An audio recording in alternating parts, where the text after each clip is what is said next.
Hello বন্ধুরা,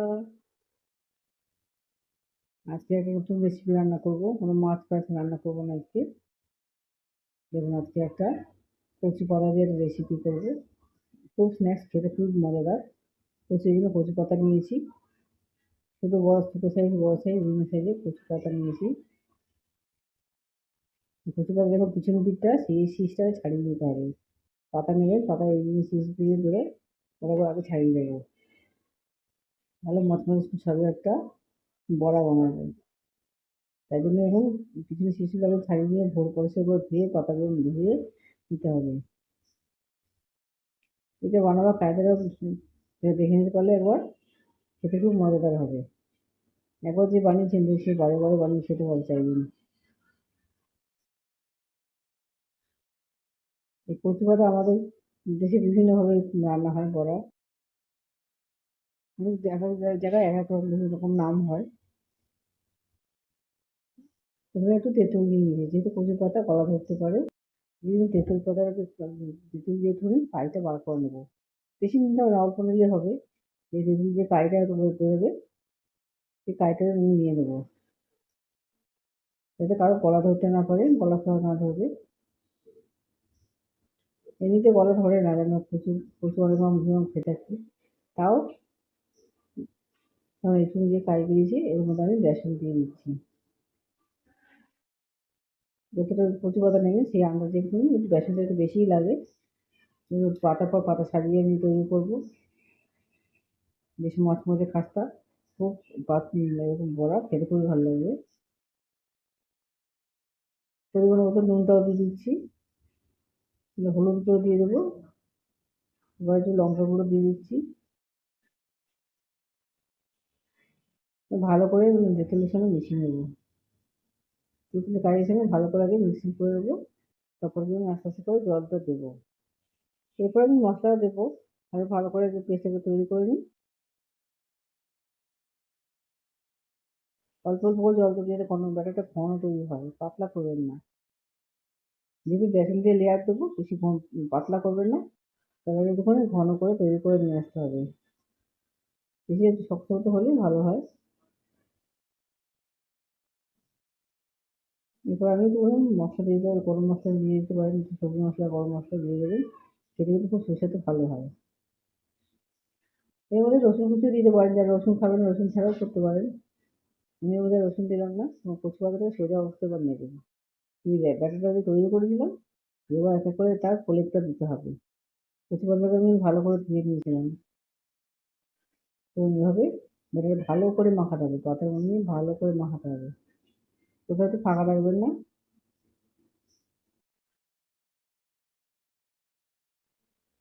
এক এক করে দেখতে থাকুন আমি পরপর করে কীভাবে বানাচ্ছি। এইভাবে যদি বানাতে পারেন কিন্তু খুবই ভালো লাগবে খেতে। মা একটা পর একটা কচু পাতা দিয়ে কীভাবে বানাবো, তার উপর আবার কচু পাতা দিয়ে দিলাম একটা। তাতে ছোট সাইজের বড় সাইজ দিয়েছেন, তাতে ছোট সাইজে দিলাম। আপনারা এক সাইজে দিতে পারেন, এক সাইজের পাতাও নিতে পারেন। আমার বাড়িতে ছোট বড় মিশানো ছিল পাতা, আমি তাই দিচ্ছি।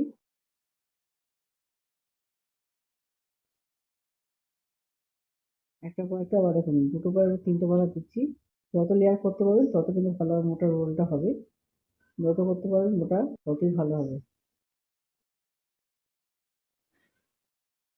ভালো করে এবার মুড়তে হবে, পাতার পর পাতা দিয়ে ভালো করে। বেসন প্রতিটা বেসন লেয়ারে বেসন দেবেন। এই ব্যাটারটা দিয়ে মাখিয়ে মাখিয়ে দিচ্ছি।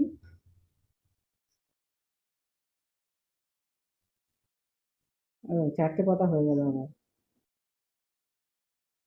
অল্প পাতা দিয়ে বানাতে পারেন, আমরা যা অল্প পাতা দিয়ে বানাতে পারি, তবে বেশি পাতা দিয়ে রোল করলে ভালো মোটা মতো তৈরি হবে। রোলটা ভালো, দেখতেও ভালো লাগবে।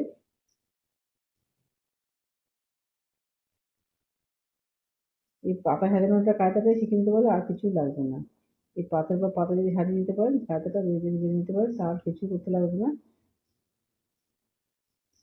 আর লাইক এবং সাবস্ক্রাইব করতে ভুলবেন না। কমেন্টে অবশ্যই আমাকে জানাবেন কিভাবে কচু পাতা দিয়ে বল তৈরি করে নতুনভাবে বড়া তৈরি করবে। এবার আমি মুড়ে দিচ্ছি কচু পাতাটা, দেখুন এবার সাইড দিয়ে আবার ভাঁজ করে নেবো। দু সাইড দিয়ে ভাঁজ করে নিচ্ছি যাতে বেরিয়ে না যায়, বেসন লেয়ারে বেরিয়ে না যায়। দু সাইড দিয়ে ভালো করে ভাঁজ করে নিচ্ছি। এবার নিচ থেকেও মুড়িয়ে নেবো। আস্তে আস্তে করে কিন্তু করাতে হবে, যদি বেসনটা বেশি পাতলা হয়েছে আমার, একটু ঘন করে নেবেন। রোলটা ভালো মতো করে মুড়তে হবে,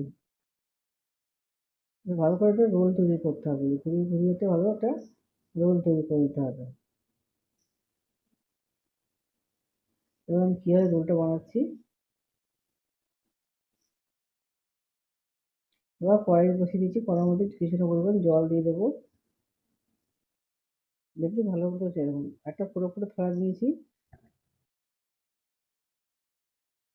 এরপর আমি বসিয়ে দিলাম, জল যাতে না লাগে, এই কচু পাতার মধ্যে যেন জল না লাগে, একটু উঁচু করে বসিয়ে স্ট্যান্ড দিয়ে চাপা দিয়ে রেখে যাতে ভাপে সিদ্ধ হতে হবে।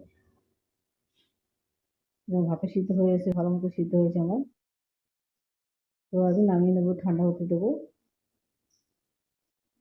যেমন ঠান্ডা হয়ে গেলে এবার ছুরির সাহায্যে পেঁয়াজ আস্তে আস্তে করে কেটে নিচ্ছি, পাতলা পাতলা করে কাটবেন, খুব নরম হয়ে গেছে, যে কেটে সিদ্ধ হয়েছিল কচু পাতাটা বেসন সঙ্গে, একদমই নরম হয়ে গেছে, ভীষণ নরম হয়ে গেছে। এভাবে পিস পিস করে কাটতে হবে। আপনি এই কাটাটা শিখে নিতে পারেন, শিখে নিলে কিন্তু রান্না করার কোনো ঝামেলাই লাগবে না। আমি চুপো করে দেখিয়ে দেবো, প্রথমে আমি যেহেতু গরম আস্তে আস্তে করে কেটে নিয়েছি।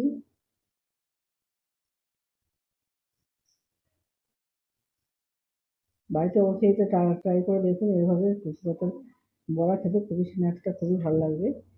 পিস পিস করে এভাবে ছাড়িয়ে ছাড়িয়ে নিয়েছি, এবং কত সুন্দর, এটা কত সুন্দর মোটা মোটা হয়েছে, পুরো বেসনের লেয়ারটা কি সুন্দর, কত সুন্দর ভাবে দেখা যাচ্ছে।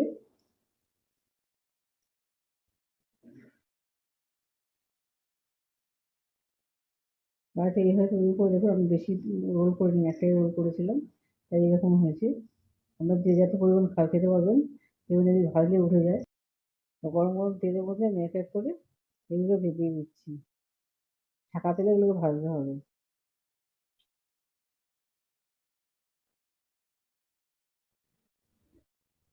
ছাকা তেলে ভাজলে খুবই স্ন্যাক্সটা খুবই মচমচে হয়, খুবই ক্রাঞ্চি, খেতে খুবই ভালো হয়।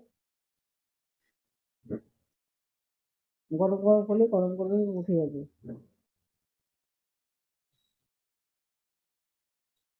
ঠান্ডা হওয়ার আগে এবং এই তৈরি করতে করতে আপনার এগুলো সব শেষ হয়ে যাবে। একবার যদি এইভাবে বাড়িতে তৈরি করে বাড়িতে বাড়ির পরিবার ও আত্মীয়স্বজনকে খাইয়ে দিতে পারেন, তাহলে সবাই আনন্দ করে খুব খাবে, মজা করে খাবে। আবার বানাতে আপনাকে অনুরোধ করবে। কারণ পুরো লাল লাল করে খুব কড়া করে ভাজা হয়ে গেছে। যত মচমচে করে ভাজবেন ততই কিন্তু খেতে ভালো লাগবে।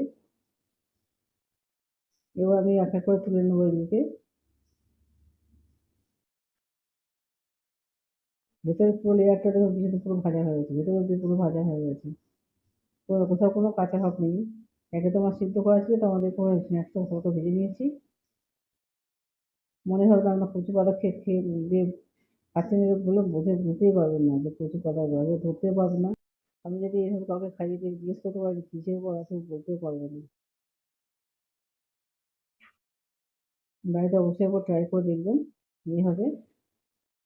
এবার আমি একটু টক দই দিয়ে এটাকে পরিবেশন করবো। আমরা বিভিন্নভাবে খেতে পারেন, সস দিয়েও খেতে পারেন, আমি টক দই দিয়ে সামান্য টক দই বলে সামান্য নুন দিয়ে তৈরি করেছি, সবাইকে আমি সবাই খাইয়ে দেখুন।